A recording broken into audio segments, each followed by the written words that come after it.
Hey, my name is Sonia. This is an enthusiastic reader, and I am doing my January 2020 book chat. It's wrapping up what I finished in January that I hadn't spoken about in a previous video, and what's kind of coming up in February. So let's get started.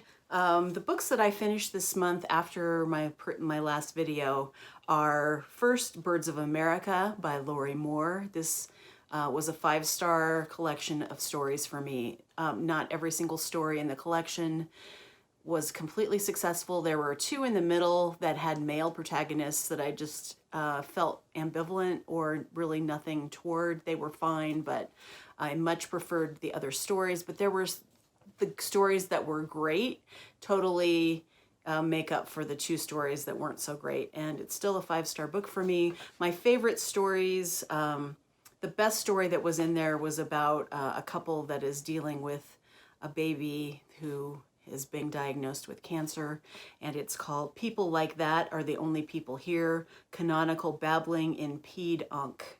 And when I saw that title, I almost just didn't want to read the story because I did not like the title, but it was such a great story, probably the best story I've read in the last 5 years. It was fantastic. It meant a lot to me.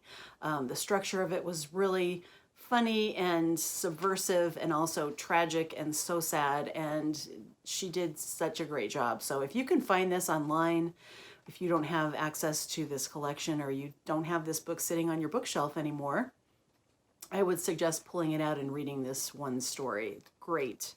Other stories that I liked are Real Estate and Dance in America and Agnes of Iowa. Those 4 stories really stood out for me, and I definitely want to read more Lorrie Moore short stories.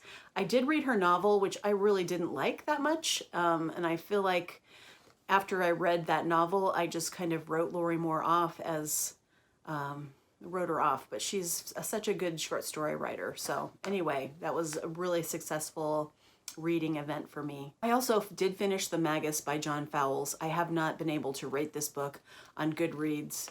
I'm still grappling with it. I think it was a hugely ambitious novel. And then I was reading the foreword, which I didn't read before I read the book, to find out that he initially wrote this book, The Magus, in 1965. And then in 1977, he completely rewrote the book and changed huge elements of it, rewrote scenes and deleted them and changed the meaning. So he totally destabilized the meaning of a novel with that act of like just killing an old book to make a new book. And also the themes of this book are have a lot to do with philosophy, and in terms of there being a kind of vengeful god. There's a god figure in this story who is the villain. The premise of this book is that this he's like 25-year-old man, leaves the military. He lives in England, and he decides to become a teacher at a boys' school in a small island in Greece. And then he hears about this mysterious house that sits on the shore, and he's drawn to it. There's a lot of sexual betrayal and all kinds of tableaus where this enemy of his, Conchis, creates all these scenarios and makes this young man fall in love with someone, and there are twins, and it's hugely ambitious, and I am so glad I read it.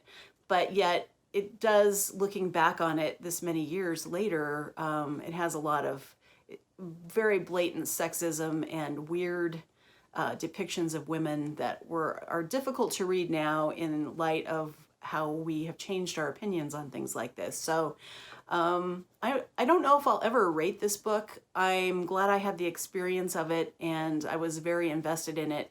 I love the ambition of something. And I heard Steve Donahue say something kind of profound about long novels, that they have a weight of their own, a gravity of their own, and even if they're not perfect, they are definitely worth reading because of the ambition that the author put into creating such a tome. And so on that front, yes, it was very successful. I would say read it for yourself if you're curious.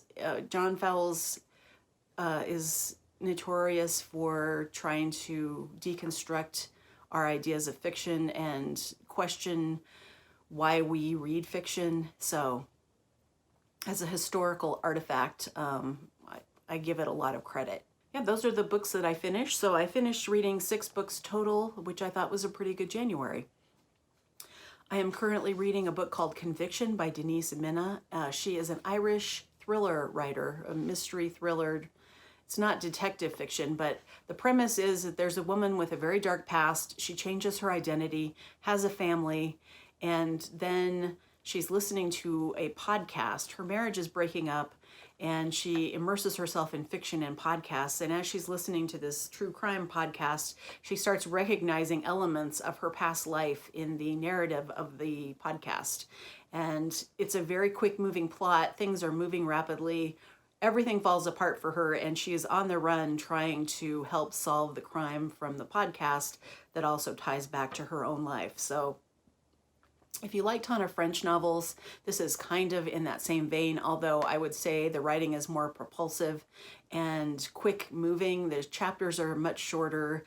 It's not as verbose and probing as Tana French, but it's also just, the character is really compelling and angry, and there's a lot going on. So I'd like to read more of this author because I think she's really onto something. And this is a standalone book. It's not part of a series. So if you would like to sample her writing style without getting sucked into a series you may or may not want to finish, that might be a good book to start with. February is Black History Month, and I have a very great potential TBR for February. 2 books I'm definitely going to be reading are If Beale Street Could Talk by James Baldwin. I convinced 2 of my book clubs that should be our pick for this month, so I get a 2 for 1 book for 2 book clubs, which is kind of nice. And also I think everyone will really like this book. And then the other book I'm definitely reading is In the Lost City by Edward P. Jones. I'm doing that as a buddy read with Sean, so I'm really looking forward to that. And then I have a bunch of other books that, as time allows, I will be reading, just depending on my mood. I thought I'd give you my pile of possibilities. Thank you, Kazen, for coming up with such a great term for books I may or may not get to, but I would really like to read the book of short stories Before You Suffocate Your Own Fool Self by Danielle Evans. I want to read women of color that are writing contemporaneously, writing in the now. So I want to read that. Also, I have tickets to see Edwidge Danticat in April. She's coming to Denver, doing a reading, or she's not reading, she's doing a conversation with Carleen Bryce, who is a Denver novelist. And so they will be speaking in conversation, and so we have tickets to see that, and I'm excited about seeing her. I know that her most recent book of short stories people haven't loved, but I would like to sample it and at least, you know, get a feel for the books. So I would like to pick that up and read some of the stories in there at least. I have this book I pulled off my shelf from, I took an African American survey lit class when I was in college, and so I still have this tome. It's thousands of pages, and it's almost like the paper is really thin like a Bible, but it's full of the most seminal works of African American literature through, like, it goes in order: Alice Walker, Jamaica Kincaid, Rita Dove. So it goes up probably through the 2000 or so. And so it's got poetry, it's got plays, it's got Jean Toomer's Cane in here. There's full novels, and Toni Morrison's Sula is in here. So I was thinking of maybe reading that. What else? Gwendolyn Brooks wrote kind of a prose poem called Maude Martha that looked really good, so I think I might pick that up.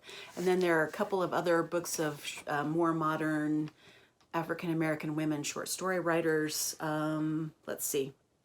Training School for Negro Girls by Camille Acker. There is a detective novel written by Rachel Housel Hall, and it's number 2 in the Eloise Norton crime series. I read the first one a few years ago and I really liked it, and I never picked up the second one or didn't know there was a second one, but she's a really good writer. She's a great crime writer, so I thought I'd read some crime fiction by a woman of color. I'm interested in reading or seeing the movie If Beale Street Could Talk, possibly, and also I Am Not Your Negro by James Baldwin. It's a documentary based on his writings and his public appearances, and I would like to watch that possibly. And there is a documentary about Toni Morrison also out there called The Pieces I Am that I'm interested in seeing. So it's quite an ambitious possibility for February. It's a short month, and I'm ready to give it a try. So that's my plan for February. Yeah, that's all I have for now. It was a good reading month, a bad month for the planet Earth, and let's just keep moving on to the next month, right? I will say goodbye to you for now, and I will see you in the next video. Bye.